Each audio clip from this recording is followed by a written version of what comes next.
Hi everyone, I'm Emma Bishop, and I am a junior with a major in English literature and minors in French and tech writing at Missouri State, and I wrote this paper for my English 341 British Literature 2 course, and the title is The Monster and Men, Shelley and Wollstonecraft.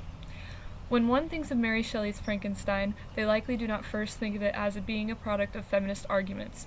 Shelley's novel is the poster child for Gothicism. Her mother, Mary Wollstonecraft, on the other hand, perfectly encapsulates an early feminist argument in A Vindication of the Rights of Women.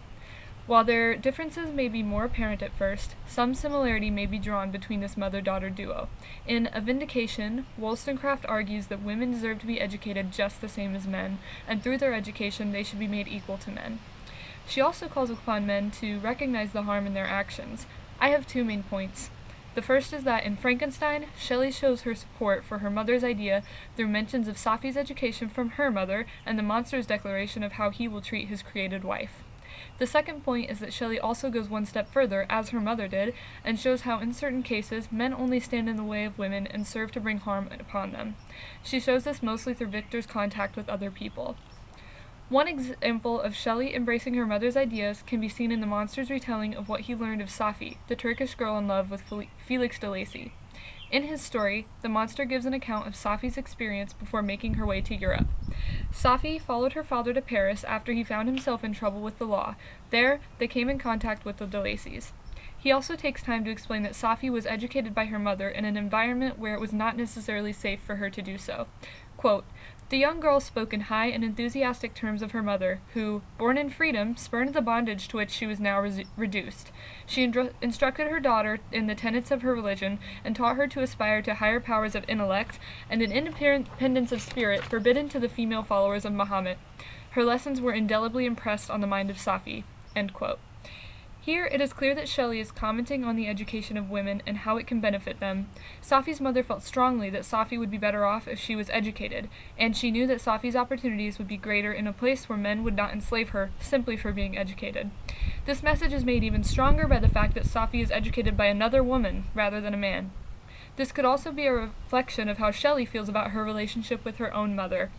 If Shelley's mother had been a conventional wife with conventional household roles and a lacking education to go with, she may not have had the opportunities or paths of thinking that she did growing up under the legacy of a vindication, just as Safi's mother granted her with higher thinking and an independence of spirit. In any case, Shelley shows through Safi that she embraces her mother's ideas on the benefits of educating women. Another way that Shelley accepts her mother's ideas in Frankenstein is through the monster's description of the wife he wants Victor to build for him. The monster outright states that he and his wife will be on the same standing. Quote, "My vices are the children of a forced solitude that I abhor, and my virtues will necessarily arise when I live in communion with an equal." End quote. In stating this, the monster shows that he would view himself as equal to his female counterpart. Not only this, but he also says that not having an equal female counterpart is the reason for all of his wrongdoings. He has shown himself to be a creature that has learned reason and higher thinking, and he wants to be accepted by others, and yet he admits that being without a wife as his equal will cause him to cause damage in the world. This could be Shelley saying, in a roundabout way, that women being equal to men in society would not only benefit women, but would also solve problems created by men. In addition to showing that men would also benefit from the education of women, Shelley also represents the idea of men withholding knowledge as being ultimately harmful to society, just as her mother did. This can be seen in Victor's actions in three examples. The first, Victor refuses to share the knowledge of how to create life. Second, Victor has the chance to share his knowledge with others in order to help people, and yet continuously chooses to keep the knowledge to himself.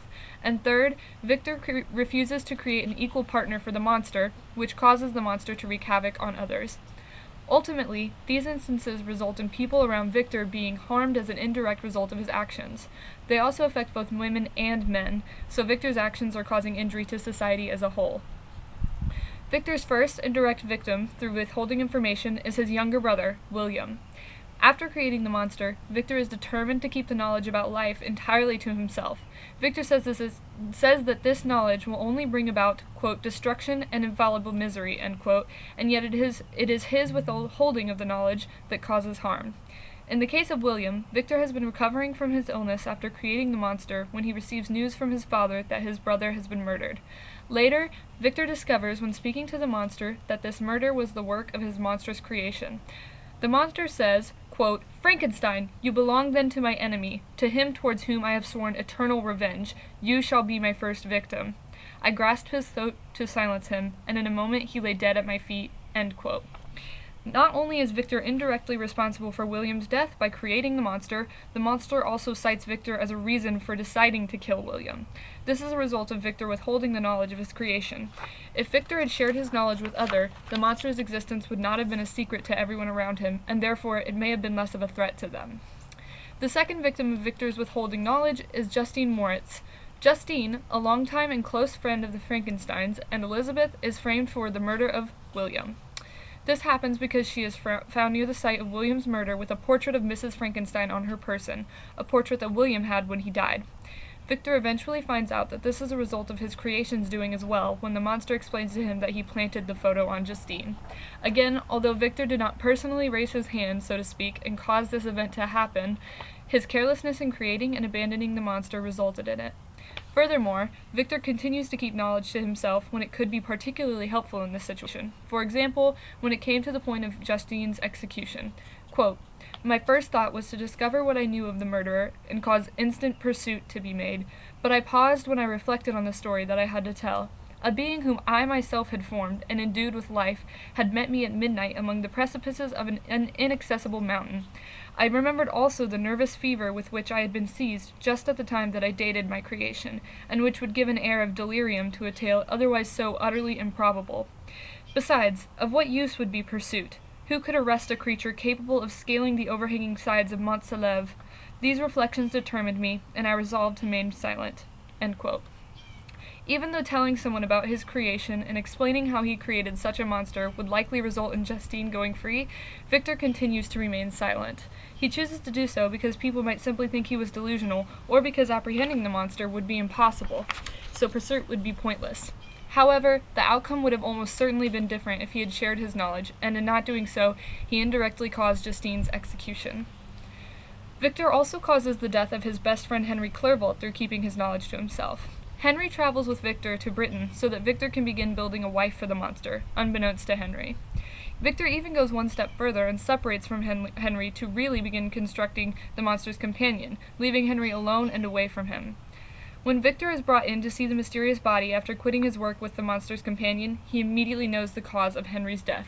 Quote, "When I saw the lifeless form of Henry Clerval stretched before me, I gasped for breath, and, throwing myself on the body, I exclaimed, 'Have my murderous machinations deprived you also, my dearest Henry, of life?'" End quote. Yet again, someone close to Victor is murdered without knowing anything about the creature that killed them, or about Victor's hand in the matter. The final example of damage caused by Victor's decision to keep knowledge from others is seen on his wedding night. After destroying the incomplete body of the female monster, the monster vows that he will be with Victor on his wedding night. Victor, selfish as ever, assumes that the monster plans to attack him personally, and so resolves, quote, "not to fall before my enemy without a bitter struggle," end quote. This clearly backfires, as the monster murders Elizabeth in retaliation. This is another case of Victor thinking only of himself in regard to his knowledge, resulting in Elizabeth's death. Victor, even after being told by the monster that they will meet on his wedding night, decides to marry Elizabeth without mentioning any of this to her, leaving her completely unprepared and unaware of any harm that could befall her or Victor. Once again, although he did not personally raise a hand against any of his lost loved ones, Victor is in part responsible for their deaths as a result of him withholding knowledge from them and others. Despite Victor feeling deep remorse and even despair after these events, it was ultimately his selfishness and mistakes regarding the monster that led them to happening. Through Victor's decision to keep knowledge from others, the people around him suffer. Victor's actions bring harm to both women and men, not just women, so he causes damage to society as a whole. Ultimately, Shelley's writing of Victor as a character that withholds knowledge resulting in damage to his society upholds the belief of her mother. Just like Wollstonecraft, Shelley shows how the suppression of knowledge for some people can be harmful throughout society. Another way Shelley embraces her mother's beliefs is seen once again in Victor's character. Victor's love interest, Elizabeth Lavenza, is a woman that he has known for most of his life. Victor makes Elizabeth into something of an angel in the house figure by not acknowledging her intelligence, which can be seen in her father's mention of her. Victor briefly mentions at the beginning of his story the wishes of Elizabeth's father after her mother's death. Quote, "It is my wish," he said, "that you should consider her your own daughter, and educate her thus. Decide whether you would prefer educating your niece yourself to her being brought up by a stepmother." End quote. Thus, it can be seen that both Elizabeth's father and Victor's father saw Elizabeth as deserving of a worthy education, considering that Victor's father, quote, "did not hesitate," end quote, after receiving this letter. Victor, on the other hand, only sees fit to describe Elizabeth's looks and the way her nature is beneficial to him. Quote, "She was docile and good-tempered, yet gay and playful as a summer insect. No one could better enjoy liberty, yet no one could submit with more grace than she did to constraint and caprice. While I admired her understanding and fancy, I loved to tend on her as I should on a favorite animal." End quote. Victor describes her character with words such as docile, submit, and constraint, while also comparing her to a pet. Rather than seeing anything she might be capable of, he only sees her personality as being full of traits that he finds pleasant to be around. This is present later in the novel as well, after he is reunited with Elizabeth before their wedding. Quote, "I saw a change in her also. She was thinner, and had lost much of that heavenly vivacity that had before charmed me.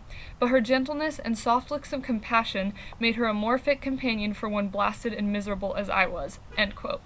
Once again, the things Victor notices about her appearance are about her appearance and how she suits him.